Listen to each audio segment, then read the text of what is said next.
I was muted. Hi, everybody. I'm Kathleen Jasper, and we are live today for our Praxis Special Education Special Education 5354 and 5545. And we are going to be talking about those two particular tests, although this webinar will help you with any special education exam because the concepts are very similar across many of the exams. So if you can hear me, please let me know in the chat that you can hear me and see me. I am live on Facebook, YouTube. Let me just check YouTube really quickly. And yes, I am live there. So let me know that you guys can hear me okay. So today we're talking about those two exams, the Special Education 5543 and the Special Education 5354. Both are very similar. The only difference is that the 5543 has the constructed response, and we will be going over the constructed response today. So I'm going to talk about that. All right. So great to see you guys starting to come in. Welcome, everybody. Thank you for spending your Saturday with me. So really quickly, I'll introduce myself one more time. I am Kathleen Jasper, and I have a company called Kathleen Jasper LLC. I write study guides, online courses. I have a YouTube channel, TikTok, all that, where I help people pass their certification exams and other exams, or just get better at math or grammar or whatever you guys are working on. Now, today we are focusing on the special education certification exam. And again, we're focusing on those two exams, the 5543 and the 5354. But I did get a question about the 5355. I know it gets very confusing because there's all these different numbers for each kind of test. But the 5355 is another special education exam. And this webinar and my study guides and online courses will help you with that. So don't worry, just go ahead and pay attention to the webinar and get some information that will help you.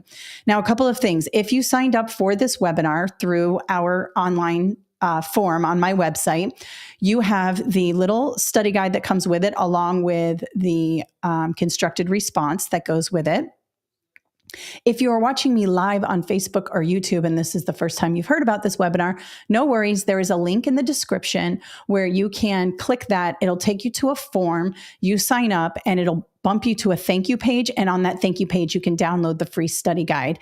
And then you'll be put into a list of people, and then I will send you a follow-up email with all the information we talk about today. So if you're inside the webinar, it looks like we've got about 40 people in here. Welcome, welcome. You're going to get an email from us about half hour to an hour after the webinar is over. There's going to be an offer code in there. And then anything I mention for these exams, like the test specifications or any kind of information we talk about, a video I might reference, all of that will go into an email, and you will get that between 30 minutes to an hour. We have to construct it after this is over, and you'll get that. So don't worry about that. And if you misplaced your free study guide and you don't have it in front of you, no worries. I'm going to project it on the screen so you can just follow along and grab that later.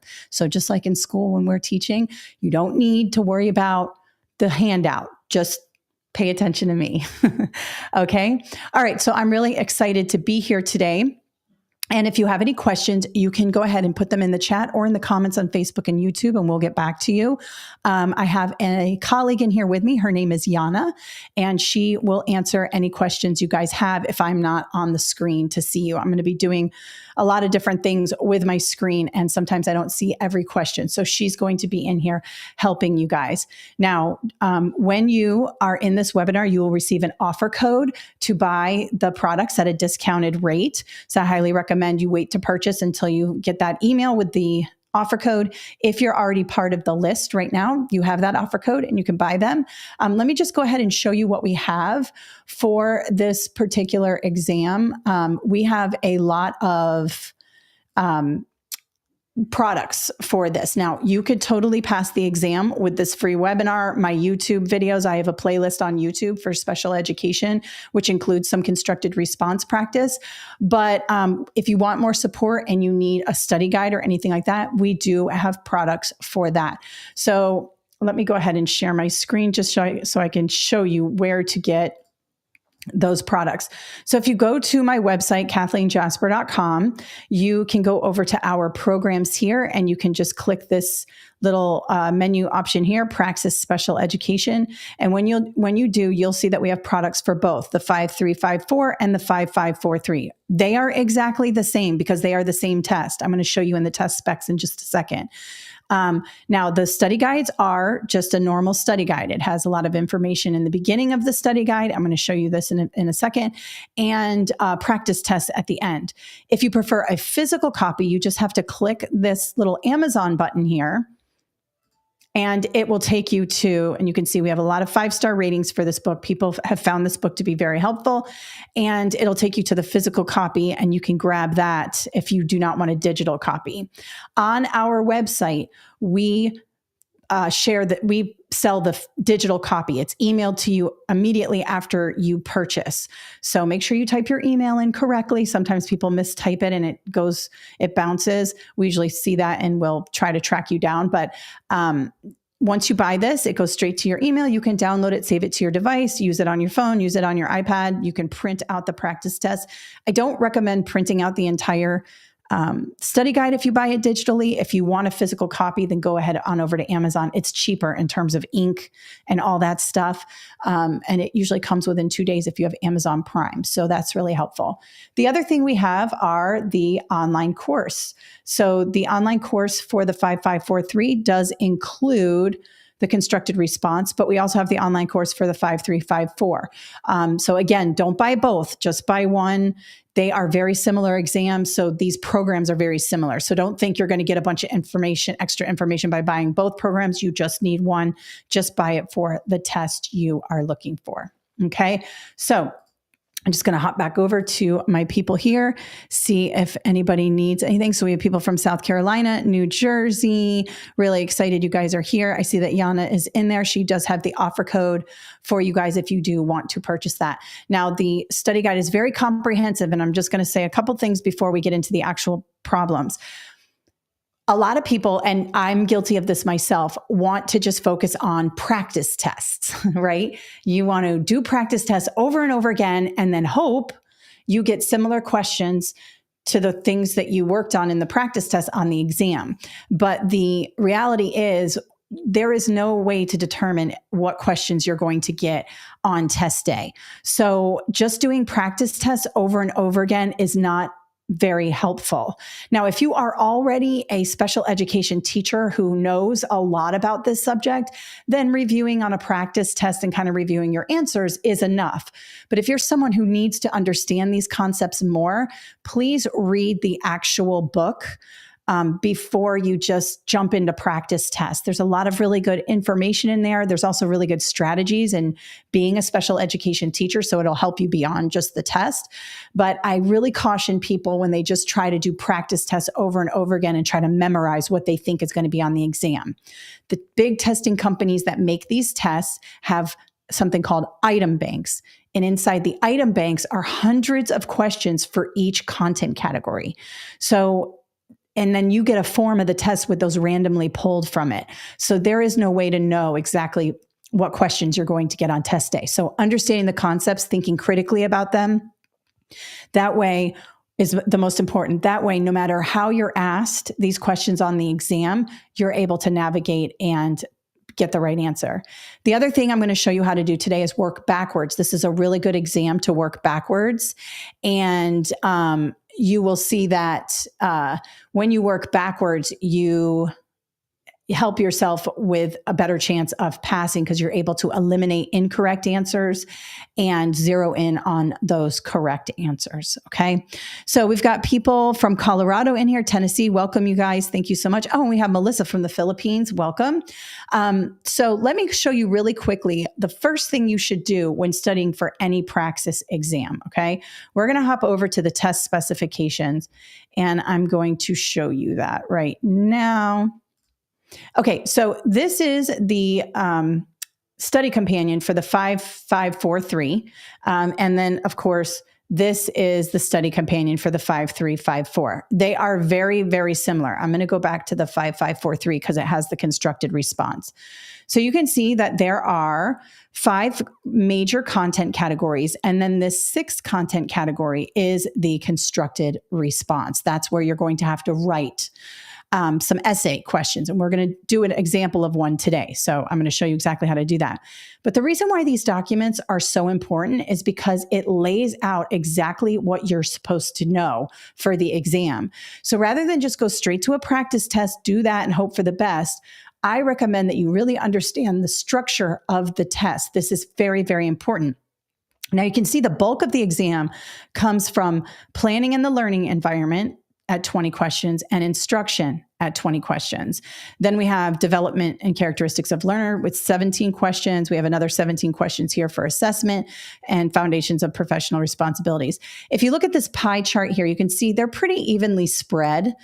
Some tests will have a huge difference in the types of questions you're going to get. Here, they're pretty well spread out among the content categories on the test. And then we have this integrated constructed response.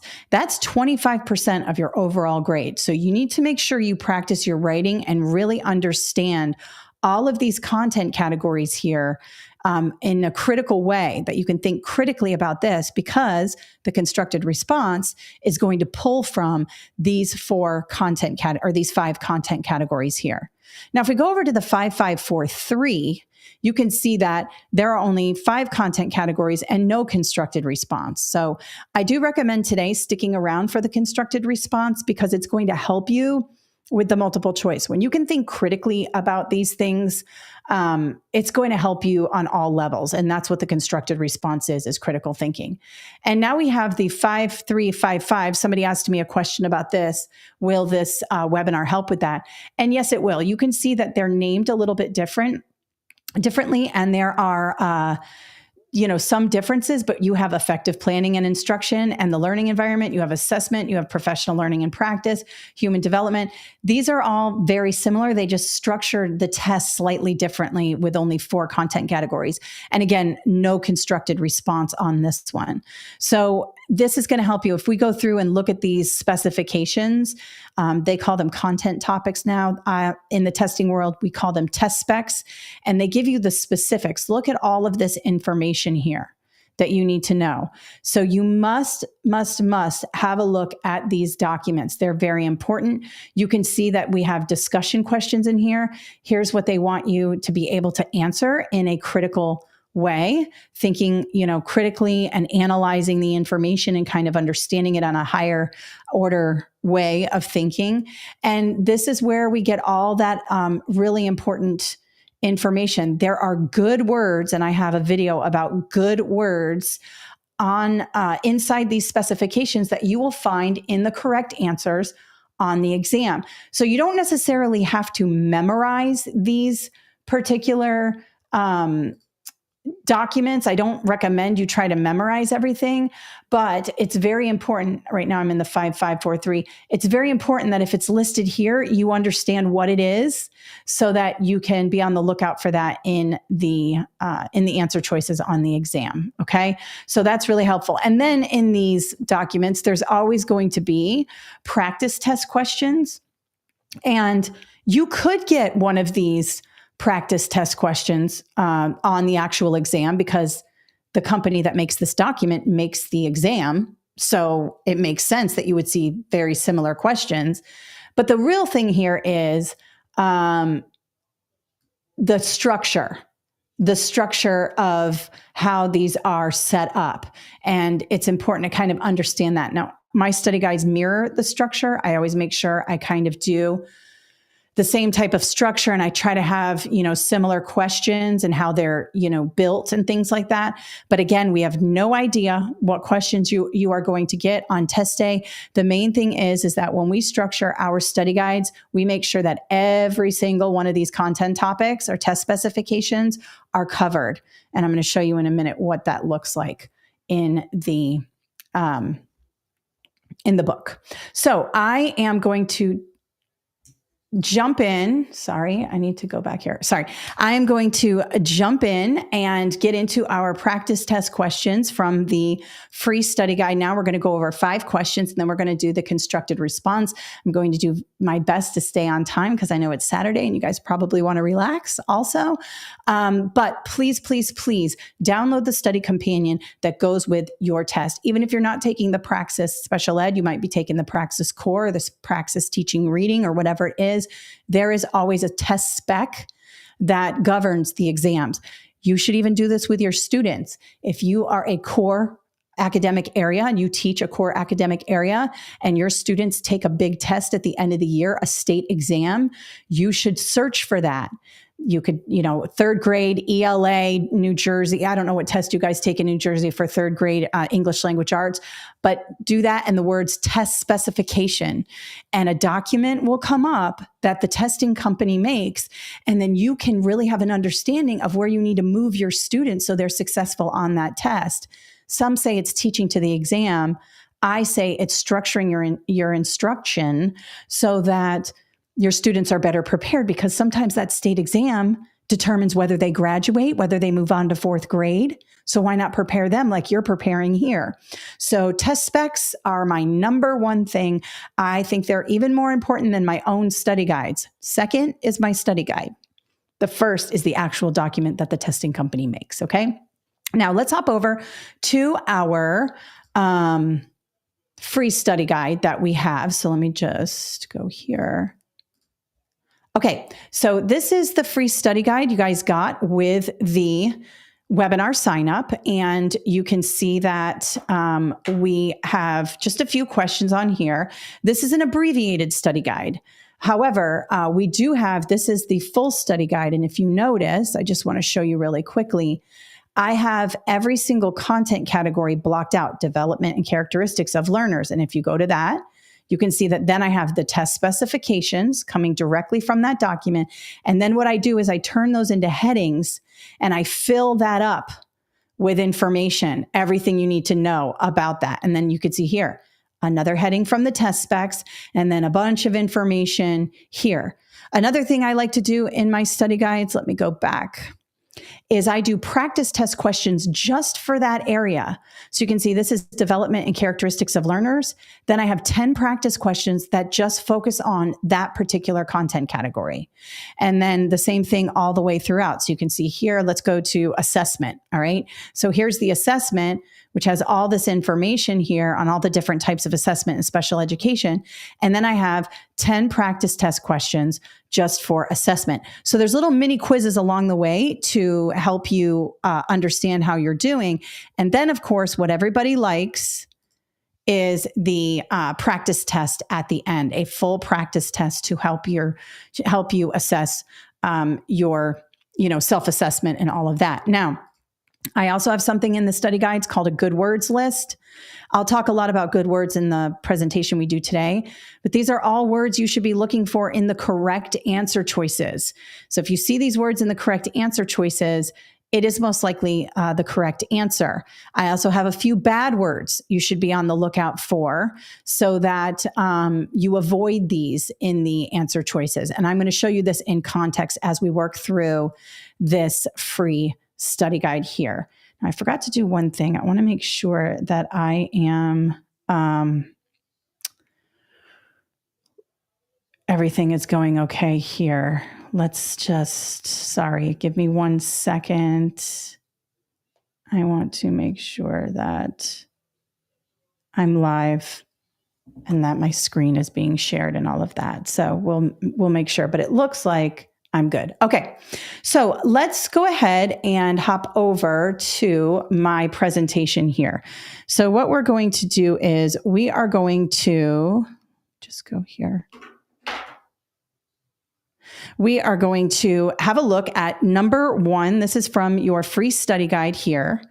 And we're going to just have a look at this. Now, when you see questions like this is a perfect question to work backwards. I always go with the answer choices first. And I have a couple of videos on this, and my colleague Yana will link them up in the email that goes out to you guys. When you work backwards, the best you can, it doesn't always work, but for a lot of questions it does. When you work backwards, you can eliminate incorrect answer choices quickly and narrow things down very quickly. And often you don't even have to read the question. I don't recommend that. You should always read the question on your test because you don't want to mess up. But I've done practice tests where I never read the question and I just read the answer choices, and I can usually get about 75 to 80% correct without ever reading a question. So there's a lot of information in the answer choices. So when we work backwards, we're going to start with the answer choices first. Let's go with A. Threaten to call home and let the student's parents know about the situation. No. Typically calling home, and I use the word threaten here.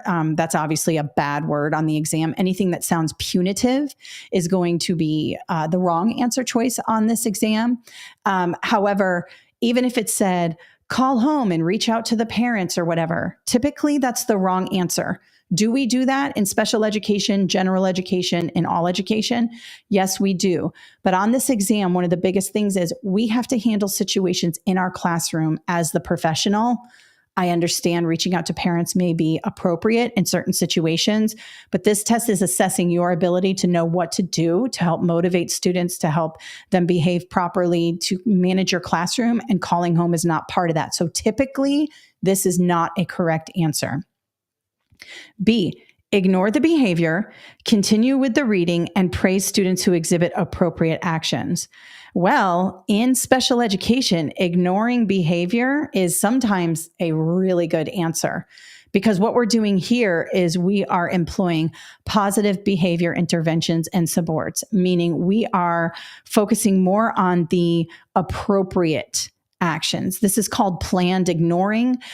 This is something that's very, very helpful, especially for students who are looking for negative attention. So B looks like it's a good answer here. Let's go to C. Offer students a reward. Offer the student a reward if the student behaves. Now, do we do this? Absolutely. I did this all the time. Extrinsic rewards work until they don't.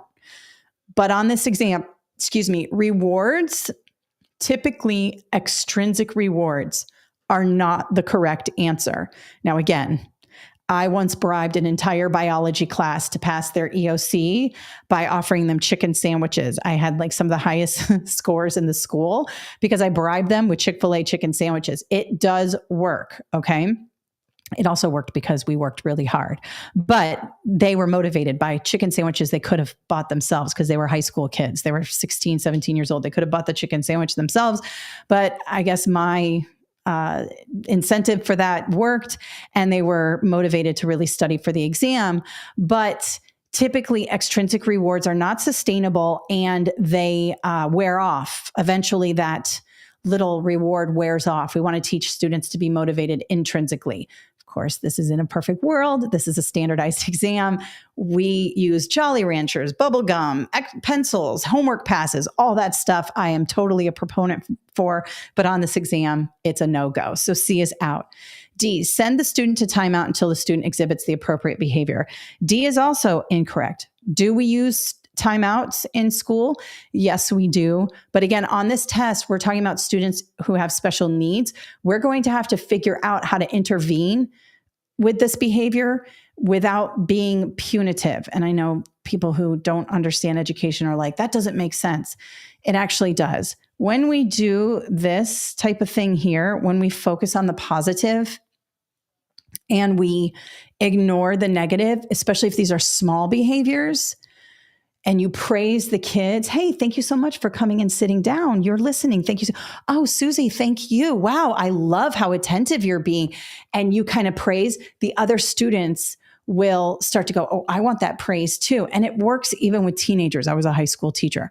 Now, you're always going to have students with severe behavior disabilities where you need a more intense intervention, but this as an overall strategy looks good. Let's read the question just to make sure. Teaching is trying to motivate special needs students to exhibit appropriate behaviors during reading time. The student continues to call out and seek attention. What should the teacher do?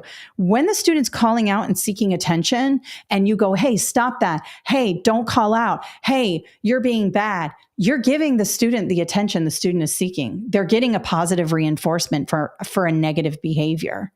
And so what you want to do is shift that positive reinforcement for positive behaviors. So you ignore him or her and you say, oh, you know what, Jose, thank you so much for raising your hand today. I really love that. That makes my job so much easier and allows for us all to have be part of the discussion. Well done. You might even slip him a Jolly Rancher like, hey, good job, kid, and let everybody else see it. That's called positive behavior supports. You are focusing on the positive, ignoring the negative. And over time, this student who's calling out is going to say, she's not paying attention to my behavior. It's not working. I need to do something else. And what that other thing is acting properly. And then when the student acts properly, you go, oh my gosh, Johnny. I'm using Susie and Johnny because that's what we usually use when we're talking about education. Oh my gosh, you are doing such a good job today. Thank you so much. Here's a Jolly Rancher. And then he just got a positive reward for that. So that always works. Again, extrinsic, usually the wrong answer on this test, but in the real world, I highly recommend it. Okay. All right, let's have a look at this one. Now, this one has long answer choices and a big scenario as well. So let's go ahead and read the answer choices first. Call home and let Carla's parents know that she is not following the directions. Again, that's not going to be the proper answer here. Ask the principal to provide a paraprofessional to help Carla. This is also not the right answer. We all need paraprofessionals in our classroom. They are amazing. They help us with students with special needs. Some help us with students who are English language limited, who need translators and things like that. But typically asking the principal or assistant principal to do something is not the right answer on this test for the same reason A, calling home is not the right answer. We got to figure it out in our classroom, okay? C, build classroom routines and practice procedures regularly with Carla. This right here, with special needs students and all students, routines and procedures is always going to be a good answer choice and something you'll want to think about when answering for your constructed response. Implementing routines and procedures is good for everybody. We love our routines. Students find comfort in it. I just did a whole webinar on classroom management where we focus on this. I'll link that up in the email.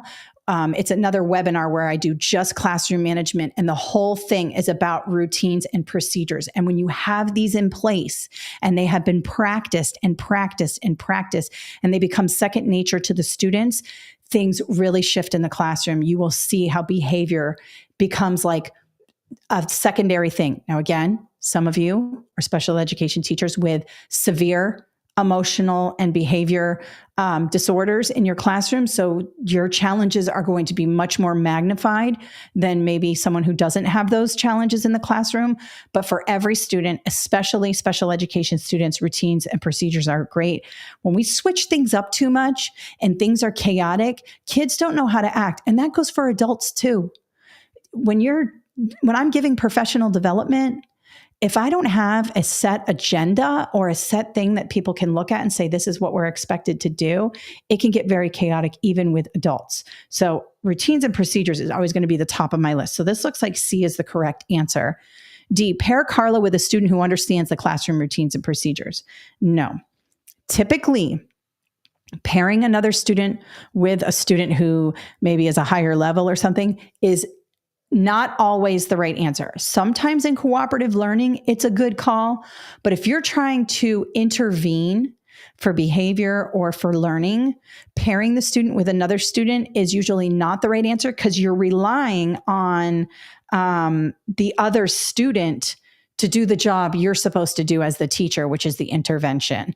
So I'm not going to say it's wrong 100% of the time, but in this case, like we can't put it on the other student to teach Carla how to act properly. That's on us. We need to do things in our classroom to do that. So let's have a look at the question. Carla is a student with an emotional behavior disorder, EBD. She frequently becomes overwhelmed when transitions occur. All right, right away, transitions is going to pop in my mind because that's when we go from like math block to language arts block and all of that. She will often act out or not participate. Now, some people who do not teach special education would say, Carla is being insubordinate. She doesn't know how to act.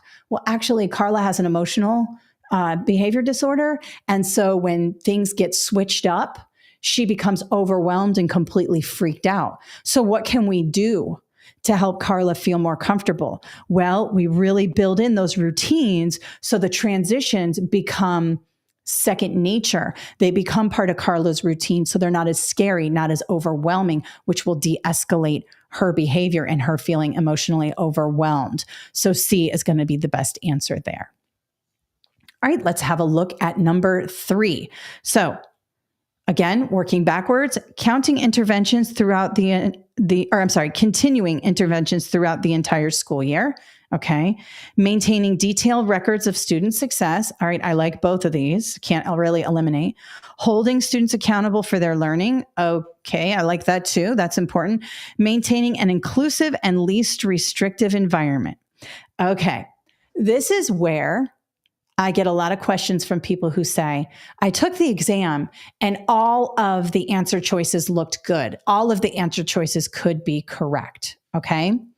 Here's the deal. There's only one correct answer. You're looking for the most effective way to do something here. And here's the deal. Least restrictive environment and inclusivity, or having an inclusive environment, is probably one of the most important things you can do as a special education teacher. And it's all over the test specifications. Inclusive and least restrictive environment, also called LRE for short, is a huge part of special education and general education if you have special ed kids in your class.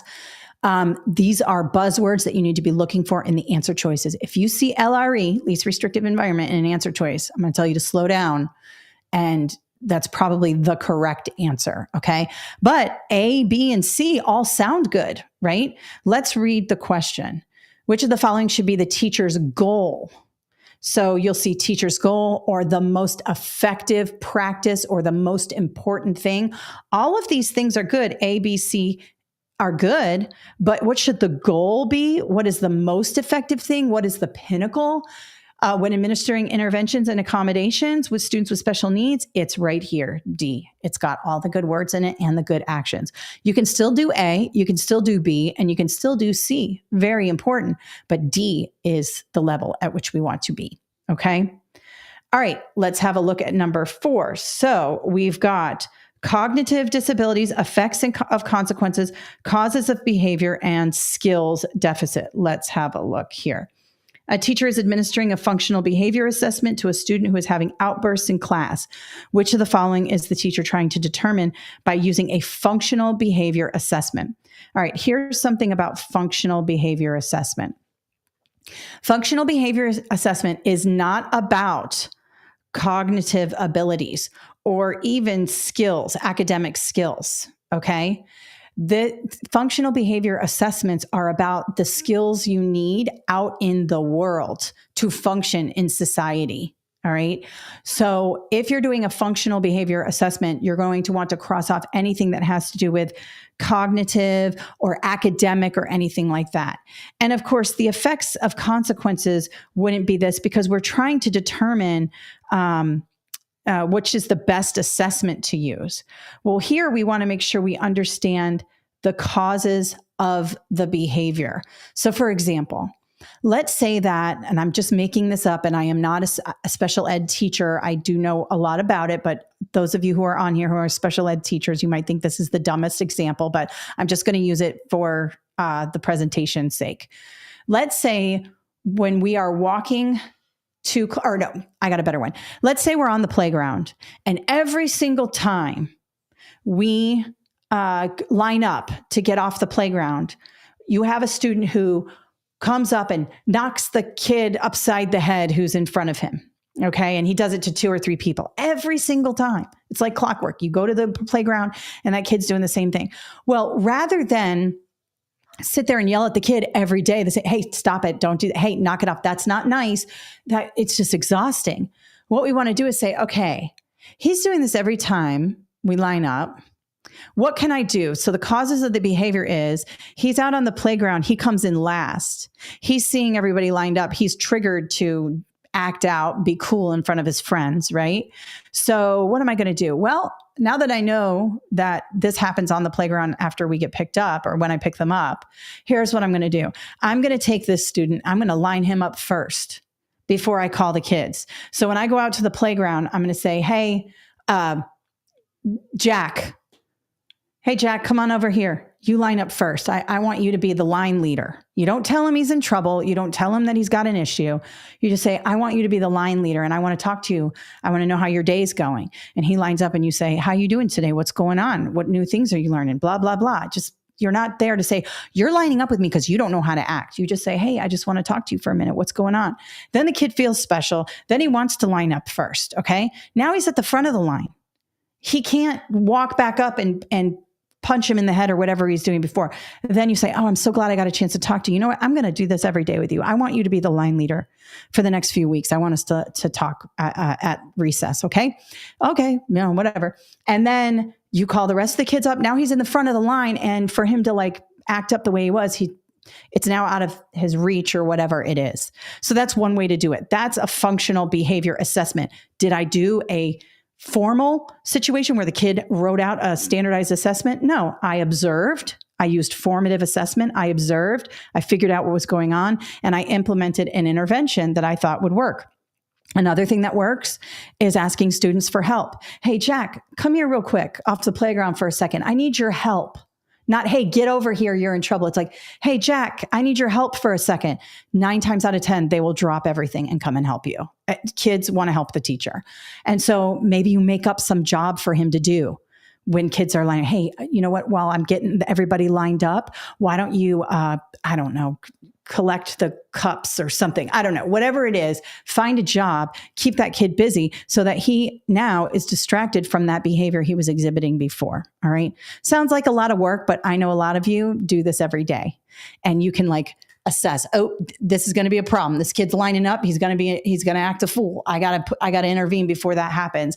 And pretty soon you've got a well-run class with routines and procedures and everybody's acting properly. So in a perfect world, of course. All right, let's go on to the last one, number 5. Now, you will have questions about IEPs and all of that. So we want to make sure that we are understanding the laws. And in my book, and you can look this up in the test specification, you want to make sure you understand the laws around an IEP. According to IDEA, which is the Individuals with Disability in Education Act, an IEP should be revised every year. Every year. Now, I know some people work in schools where that's not happening. That is against the law. Every single year. Now, we do new goals throughout the year, but the IEP to be totally rewritten is every year. And that's really important. Throughout the year, you will have IEP meetings, team meetings, things like that, where you might change things up, but the IEP should be revised formally every single year for students with disabilities who are on an IEP. So in my book, I have all the different laws and all the different regulations for IEPs and special education, even how we classify students and get them the services they need. It's all in there. But this one's really important. You will most likely see a question like this because it's special ed. You're going to get a question like this on the exam because you have to know this in order to be a special ed teacher. So make sure you know that. All right. All right, so let me go back to my presentation here. All right, it looks like we don't have many questions. Any questions about the content that we just talked about? Any questions at all? One of the things you want to pay close attention to is behavior, motivation, and least restrictive environment on this exam. One of the biggest goals, and you'll see this a lot in the scenario questions on the test, is how do we allow students to be as independent as possible? And that's what the least restrictive environment provides them. Some students need a very restrictive environment. Some have, don't have enough, can't use their hands, can't use their legs, are confined to wheelchairs. Some have behavior issues. Some have ADHD. It all depends. But here's one thing we need to be very, very careful about. Just because someone is confined to a wheelchair does not mean that student does not qualify for an AP or honors course, right? Because somebody has a physical disability doesn't necessarily mean that he or she cannot be in AP and honors classes. We need to be sure that we're checking our bias. And it's hard because you think special education, and I'm just saying in a general sense, people think of students who are struggling academically, but it's not always academically. I taught the Cambridge program in high school. I was it's called ACE. It's like International Baccalaureate. It's just another company that does it, the Cambridge program. And I had some special education students in that class who had physical disabilities, but their brains, they were very, very smart, much smarter than I. So when we are looking at that least restrictive environment, what we want to do is pinpoint the disability, or I like to call them exceptionalities, things that the student needs help with, but don't confine them to just, let's say you have a physical disability and they're like, oh, you have to be in a life skills class, right? The whole day. Meanwhile, your brain is fine. You need to be challenged. You need to be academically challenged, yet you're stuck in a life skills class all day where that's not where you belong. So we have to make sure that we're constantly assessing our students so that we're challenging them and pushing them into the general education curriculum as much as possible. Okay. All right. Quick question here. Tyler's asking, does the 5355 have a constructed response? No, it doesn't. So you're lucky. It's just straight up multiple choice. But I am going to go through a constructed response now. And I highly recommend you stay, Tyler, because it's going to help you with the multiple choice. Okay. It's just good information to have. All right. So that least restrictive environment is a pervasive idea throughout all of these exams for special education.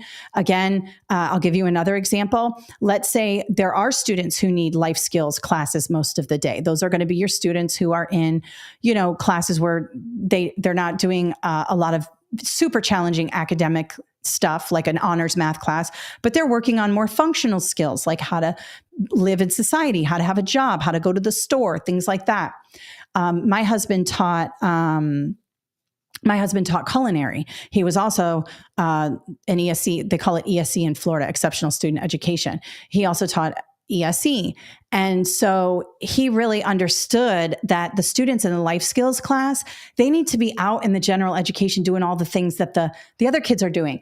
So what he would do in his culinary class is the life skills kids would come in and they would juice. They had like a whole juicing thing in his culinary class where they would make juices and they would sell the juices and stuff like that. Some people, when he would go and visit other schools, because he was a culinary liaison, because he's a chef. I married a chef. My mother didn't raise no fool. So he would go around to other schools and have a look at what they were doing in their culinary classes. And a lot of times he would see the life skills kids sitting in the back of the room coloring. That's not culinary. Coloring is not culinary. Cooking, chopping, juicing, squeezing, using your hands, using the oven is culinary. Now, if the students have a disability where using the oven is not the best idea, where they could hurt themselves, okay, that's where he would have them juicing, or that's where he would have them categorizing anything. We don't just stick these students in the back of the room and give them something to color. That's not least restrictive environment. Okay. So we have to constantly be assessing how can we help our students achieve in all areas. All right. So just a little soapbox moment for you there. Sorry about that, but it's important. And it is a theme throughout this exam to make sure you understand that. Okay. All right. So now let's have a look at the constructed response. I'm going to do one here with you today. I do have this in the free study guide that comes with this webinar and a sample response. So that's what we're going to go over today. So let me go ahead and share my screen here. And we'll go to the free study guide here. And let me go all the way to the end and zoom in. Okay, let me zoom in real quick. Okay. All right. So here is how you attack any constructed response, whether it's the PLT or this exam or the teaching reading, any exam with a constructed response. And I just recommend working this way in life, backwards, work backwards. The one thing you want to do is go straight to the task. Don't read the scenario here. Now, this scenario is relatively short. Sometimes you'll have big, long scenarios, like on the teaching reading, you have reading data. You might even have that here. You might have a short question. You might have another question with like all this data, behavior data, things like that. Don't read that yet. Go straight to the task. And you can see here that it says list 2 ways the teacher can differentiate and accommodate Julio so he can properly take notes that will help him on test day. All right. So we need 2 accommodations or differentiations for the student. And then we need to explain these 2 accommodations and how they would be effective. Okay. So what I always like to do then is organize it. Now I know in my head, okay, I'm going to have 2 paragraphs to make this easy on the grader, the person grading my essay. Don't make it hard. Make it easy. Lay it out for them. If you want a good constructed response score, make it easy on the grader. I'll give you a quick example. I used to teach English, high school English. I was a biology teacher and an English teacher, kind of a weird combo, but I taught them both. In English class, I would get these crazy essays that were just like it was just craziness, like stream of consciousness and bad essay after bad essay after bad essay. And then I would suddenly get an essay that was like structured properly, simple to read, did everything I asked. It was like a checklist going all the way down. And I was like A+++, because all I did was read bad essays all day. And when I saw one laid out really nicely and easy to read and simple, I was like, this kid's a genius. So do that for the graders of these essays. They are reading bad essays all day long. Your one grader is a computer and the other grader is a human. So there is a human grader for this. That's why it takes a minute for you to get your score back for constructed response, but make it easy on the human reading this. Lay it out. So the best way to do this is 2 paragraphs, 1 paragraph for the first accommodation and 1 paragraph for the second accommodation. And then within each paragraph, I'm going to explain why these are effective. All right. So I know right away. Now, this is my answer here, but I'm going to read the scenario first up here. Okay. I already know what I need to do. I need 2 accommodations and I need to say why they're effective or important. Okay. Julio is a student with a processing disability. One of his IEP goals is to take notes during a direct instruction of concepts. Julio is a student with a processing disability. One of his IEP goals is to take notes during direct instruction of concepts. One of his accommodations is to be able to use those notes during classroom tests. So he has a processing disability. He needs the notes on the test, and it is one of his accommodations. So we need to make sure Julio receives that accommodation. If it's written in the IEP, we make it happen. Don't try and fight it. It's in there, you do it. He becomes overwhelmed because he cannot write as quickly as the teacher presents the information, which makes sense. If he has a processing disability, listening to the teacher lecture and writing the notes, there would be a disconnect there, okay? Sometimes Julio gives up altogether and he becomes very overwhelmed. Julio wants to do well on his exam, so he's motivated. He wants to do this. So what can we do? The teacher wants to further accommodate Julio so he can achieve this goal. All right, what are 2 things we can do? Well, 2 things I say here. We can provide him with a note-taking template. Okay, now this is an accommodation. We're not going to write the notes for Julio. You might say, oh, well, just give him the notes. No, one of his goals is to actually take notes. So if we just do that for him, he's not meeting that goal, right? But what we can do is provide him maybe with a template so that he can fill it in. And maybe after he's gotten better and better, we can start to remove that modification so that he then gets into the habit of writing his own notes. But at first, support him. It's called scaffolding. Put in those supports, and then we could slowly remove those supports. So note-taking template is the first one. And then maybe allow him to record. Right there. Let him record the direct instruction on his phone and then Allow him time to go in the back of the room, put on his headphones, and kind of transcribe, not the entire thing, but like take notes where he can pause the recording, write a little bit, hit play, write a little bit, pause, all of that.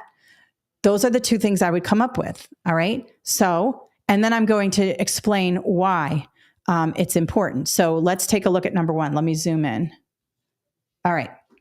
Because Julio is overwhelmed by the enormity of the note-taking task, the teacher can provide him with a template that will guide him with his note-taking. The teacher can map out what is important in the lecture and set the template up as a graphic organizer. Then Julio will be guided as to what is important and what he should write down. As Julio becomes better at the skill, Julio can start to write on his own, and we can remove the template support. Okay, so this is showing why it's important. It's going to be set up as a graphic organizer, and why it's effective. Okay, he will become better at this skill, and we can actually remove the support. This shows two things. Number one, you understand the accommodation, and number two, you understand that scaffolds should then be removed once the student gains the skill. So this is really good here. All right, number two, another support that that would help Julio would be to record the direct instruction and give him time to fill out his template or notes at his own pace. Julio can pause the recording to take time to write his notes. This will also reinforce concepts. So this is another reason why this is important, the rationale. Why are we doing this?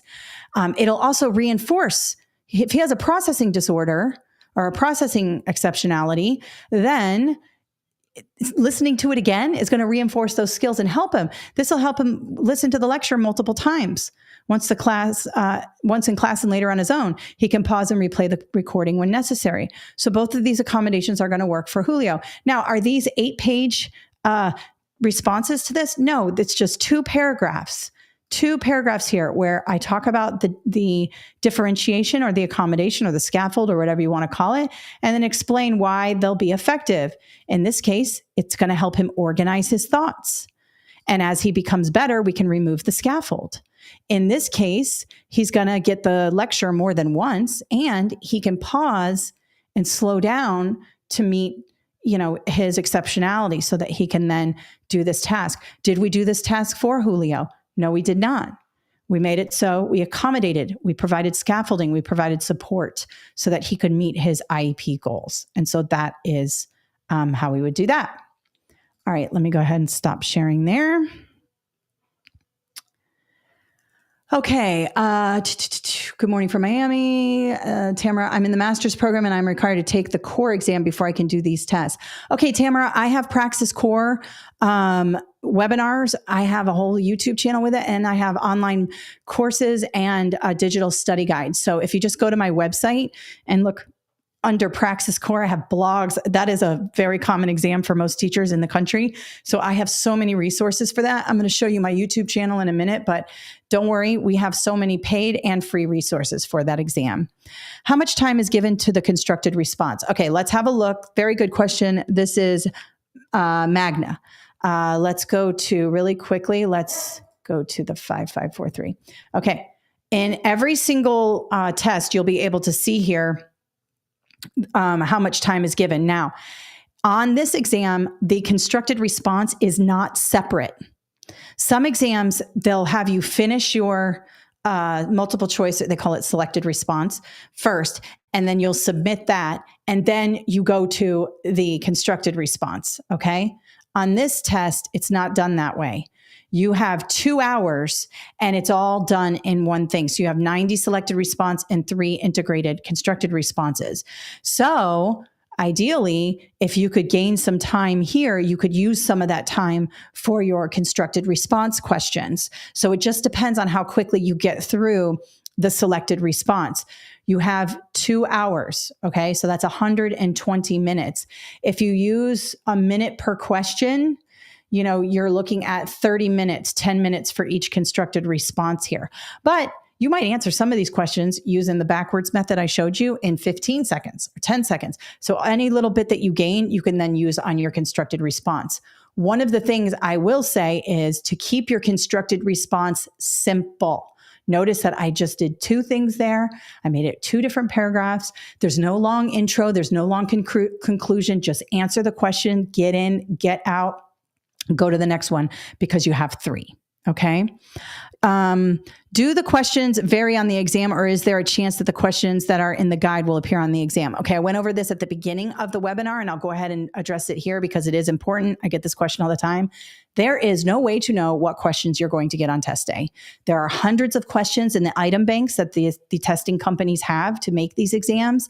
Nobody knows what questions you are going to get. The structure, the ideas in them, the concepts, we know that. We look at the test specifications, and I'm going to link those up in the email. And if you missed that part of the webinar, I went over that in the beginning. Definitely go back when you watch the replay for that. But it's very important that you understand the structure and the skills and the content on the exam. If you're trying to memorize practice test questions, hoping you're going to get the same ones on the exam, it's an exercise in futility. It's not going to happen. I hear people say it all the time. I got your study guide and not one of the questions in your study guide was on the test. Well, yeah, I don't know what you're going to get on the test. That's like secured. There's no way to know. And some people share their stuff. You're not really supposed to. But for the most part, these themes, these patterns show up on the exam that I talked about today. So it's very important that you understand the information. Make sure if you do get my study guide, you read the study guide, watch some YouTube videos on concepts, Google some of the concepts from the test specs. All of that's going to help you. All right. All right. But that's a good question. Everybody asks it. What's the probability I'm going to get all the same questions from the study guide on the test? It's not probable. You got to know what's going on in these skills and concepts in order to do well on the exam. Okay. I can't believe it. I'm on time with 5 minutes to spare. Really quickly, want to show you some more free resources, okay? So let's go to, I already showed you this before, but we have programs. If you go under, let's go back to the home page. If you go to our programs and you go to special education, you can see that we have study guides and online courses. The online courses have specific videos for each content category, and I go over all the quiz practice test questions, and I talk you through them so you understand what's going on. Now, again, these are very similar exams, so don't buy 2, buy 1 study guide. Don't buy both. You're going to get the same study guide. If you're practicing for the 5355, I would get the 5543 because you get the constructed response. Even though you don't have to write a constructed response, it's just more information. It'll help you. If you need more support in this area, I definitely recommend the online course. The online courses come with the digital study guide. Don't buy both. When you buy the online course, you get everything. If you don't want the online course and you just want the study guide, you can just get that.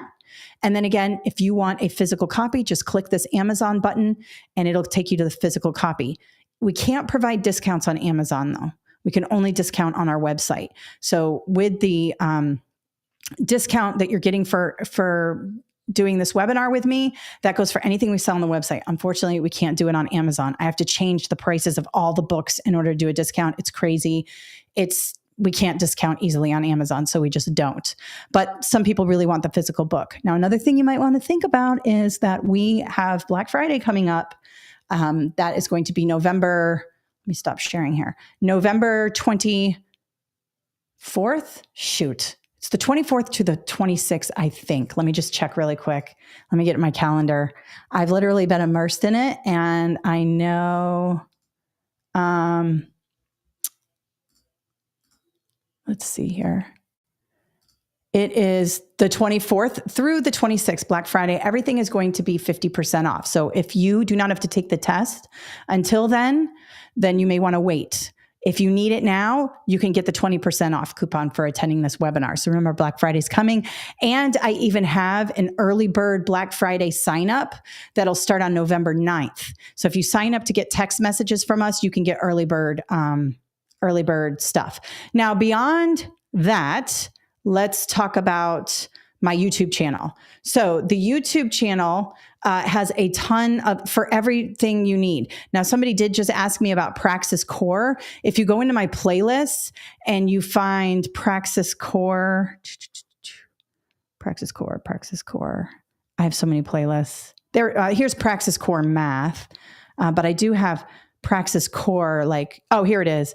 There's 18 videos right down here. You can see, let me just Lang MailChimp. Okay, great. But if you go to this playlist, you'll see there are all of these videos here. So you may want to check that out. We also have, let me go here.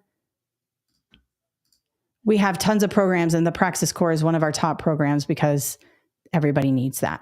Okay. Now, the other thing I have besides YouTube, I have TikTok now. I'm doing shorter videos on TikTok. If you're looking for information, just quick videos, follow me on TikTok. I'm really having a lot of fun with that. And then also, what else do I have besides TikTok? Oh, other free webinars. Let me show you.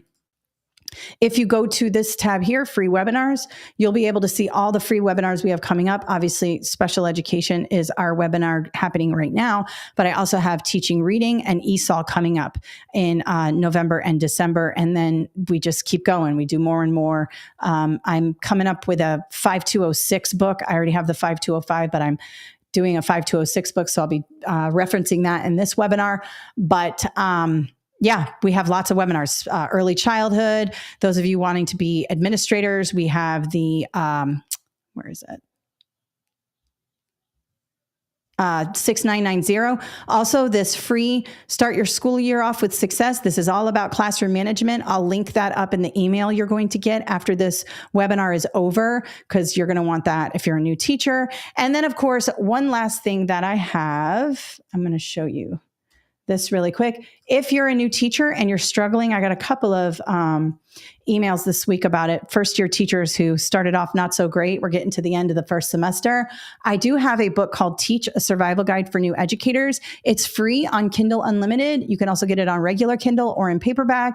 And people have found this really helpful. You can see we have 48 5-star ratings. You know, people are really happy with the book. I'm super excited about this book. It's helped a bunch of teachers, and I go over some of the funny things that happened to me when I was a first-year teacher, so you can see that you are not alone. We're all falling on our face constantly, so it's all good. All right, so that is it for today.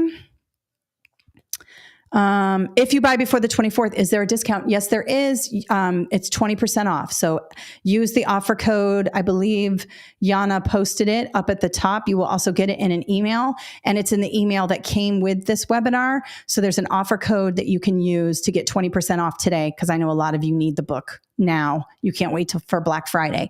So you can go ahead and use that. So it's in there. Yana will throw that in there, and you'll also get an email from us after this is over. Someone's asking, do you have foundations for reading? I have teaching reading 5205, and lots of people use the teaching reading 5205 to pass their foundations of reading. They're very similar exams. They cover the exact same content, and they both have constructed responses. So our teaching reading program is one of our best selling, and people love it. I was a reading teacher, English teacher, so I have a lot of expertise in that area. I have tons of videos on YouTube for that. If you want to go the free route, you can do that, or have a look at what we do. I have a teaching reading playlist. I'll link that up in the email as well. I know Yana's listening to me, so she can remember all the things I'm talking about, but I'll link that up as well. And you can use the special ed offer code that Yana just posted in the chat for 20% off that. You can use that offer code on anything. Okay. All right, guys. So remember, Black Friday's coming up. If you need it now, you've got that offer code to get 20% off. Check out my YouTube channel, TikTok, Facebook, all of that. If you have any questions, you can email us at info@kathleenjasper.com. And one more question here. Can we take the test at any time? Sure. You can take the test anytime you want. Even if you're not a teacher, you can take the test. They'll take your money. They'll happily take your money so that you can take the exam. You don't have to wait. So take it, see how you do. And then if you can focus on those areas that you were low in when you get your score report. All right. All right, everybody, have an awesome Saturday. Thank you so much for joining me today. I really appreciate you. And I know special ed is a very rewarding and challenging place to be as an educator. And we're so glad that you are doing it. We really need you, and we appreciate